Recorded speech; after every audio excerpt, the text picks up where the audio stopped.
आतापर्यंत लय सहन केलं त्या सगळ्यांना देणार मॅक्सिमम शॉट असं म्हणत बिग बॉस मराठी सीझन 5 चा विजेता आणि प्रसिद्ध रील स्टार सूरज चव्हाणचा आगामी झापूक झोपूक या चित्रपटाचा जबरदस्त शानदार असा ट्रेलर आपल्या भेटीला आलाय।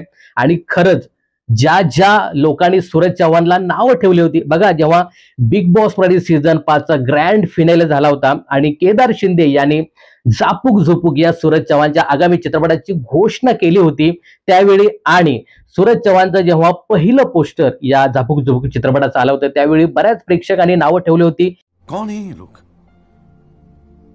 कहां से आते हैं, की कोण आहे हा हा मराठी चित्रपटाचा हिरो, त्याला ऍक्टिंगचा तरी येतो का, असे बरेचसे प्रश्न विचारले होते। त्या सगळ्यांवरती या ट्रेलरने अक्षरशः थोबाडीत वाजवली।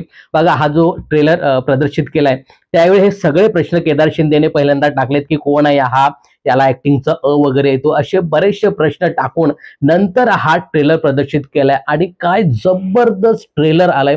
आणि खरंच सूरज चव्हाणच्या ऍक्टिंगला दाद द्यायला पाहिजे, मजा आया। त्याची ऍक्टिंग तर चांगलीच आहे, परंतु केदार शिंदे साठी हा मोठा एक टास्क होता की सूरजची वेगळी प्रतिमा, म्हणजे सूरजला जास्त बोलता येत नाही, एक शब्दही त्याला व्यवस्थित बोलता येत नाही, त्या सूरजकडनं जबरदस्त डायलॉग डिलिव्हरी केदार शिंदेनी करून घेतलेला आहे आणि ऍक्टिंग सुद्धा खूप छान आहे। तू समझा? हाँ। नहीं तू समझा नहीं। आपण ट्रेलर कडे जाऊया। तर या ट्रेलर मध्ये असं दाखवलंय की कॉमन स्टोरी आहे, गरीब घरचा मुलगा आहे, त्यानंतर श्रीमंत घरची मुलगी आहे, दोघांमध्ये प्रेम होतं, त्यानंतर मग मुलीच्या बापाला मुलीच्या भावाला कळतं, त्यानंतर मग डिशूम डिशूम होते, अशी कॉमन स्टोरी आहे। कुछ भी पण खूप छान असा त्याला कॉमेडीचा तडका आणि इमोशनलचा तडका या चित्रपटामध्ये त्या स्टोरीला देण्याचा प्रयत्न केलाय आणि बऱ्याच अंशी केदार शिंदे इथे यशस्वी होताना दिसत आहेत। बघा, जेव्हा सूरज चव्हाण हा बिग बॉसच्या घरामध्ये आला होता तेव्हा तो असं सांगताना दिसत होता स्वतःविषयी की मी खूप गरीब घरातनं आलेलो आहे, अगदी वाळलेली भाकरी तुकडा खाऊन मी वाढलोय, माझ्या आयुष्यामध्ये एक मुलगी आली होती परंतु ती मला सोडून गेली, त्यानंतर शाळेमध्ये शिपायाचा जॉब सुद्धा आला होता। मित्रांनो, मला आता नेमकं आठवत नाही सूरज चव्हाण तेव्हा काय बोलला होता, की शाळेमध्ये त्याला शिपायाची नोकरी आली होती की त्याला करायची होती, हे एकदा तुम्ही मला कमेंट्स करून नक्की सांगा। पण असंच काहीतरी सूरज सांगत होता की एक मुलगी जीवनामध्ये आली होती, त्याला शाळेमध्ये शिपायाची नोकरी आली होती।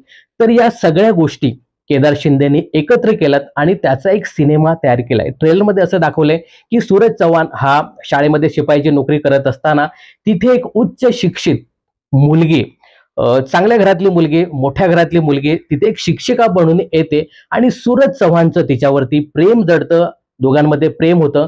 हे नातं जे आहे ते नंतर मुलीच्या बापाला आणि भावाला कळतं, त्यानंतर मुलीचा भाऊ येतो आणि त्या सूरज चव्हाणला बडवतो, बाप सुद्धा बडवतो आणि त्या मुलीचं लग्न दुसऱ्याकडे लावून देण्याचा प्रयत्न करतो आणि त्यानंतर मग सैराट झालं जी, अशी काहीतरी एक कॉमन स्टोरी आहे चित्रपटाची।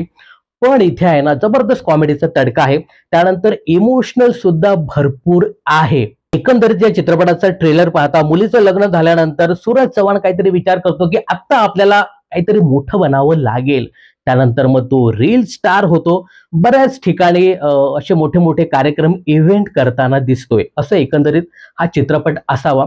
आपल्याला वाटत होतं की सूरज चव्हाणची एक कॉमन स्टोरी असावी की सूरज चव्हाण रील स्टार वगैरे कसा कसा होतो, परंतु असं एकंदरीत दिसते की सूरज चव्हाणला प्रेमात धोका दिलेला आहे, त्यानंतर मग तो स्वतःचं अस्तित्व बनवण्याचा प्रयत्न करतोय, असं एकंदरीत चित्रपटामध्ये पाहायला मिळतंय। तर सूरज चव्हाण बरोबर मोठी मोठी मंडळी सुद्धा या चित्रपटामध्ये पाहायला मिळतात, जसं की मिलिंद गवळी आहे, पायल जाधव आहे, त्यानंतर जुई भागवत ही त्याची हिरोईन दाखवली, इंद्रनील कामत आहे, त्यानंतर पुष्कराज चिरपुटकर हा सूरजच्या शाळेतील हेडमास्टर दाखवलाय। तर या लोकांनी सुद्धा आपली कामं जबरदस्त केली, पण मला असं वाटतं की सूरज चव्हाणने सगळ्यांना खाऊन टाकलंय। बघा, जे बऱ्याच लोकांनी प्रश्न उपस्थित केले होते ना की कोण आहे हा, कुठून आणले, हा मराठी चित्रपटाचा हिरो आहे, याला ऍक्टिंगचा तरी येतो का, तर कुठेतरी हे आहे ना केदार शिंदेने सिरियसली घेतलेलं आहे आणि सूरज चव्हाणकडनं शानदार जबरदस्त आणि जिंदाबाद अशी ऍक्टिंग करून घेतली, म्हणजे हा सूरज चव्हाण आहे असं वाटतच नाही।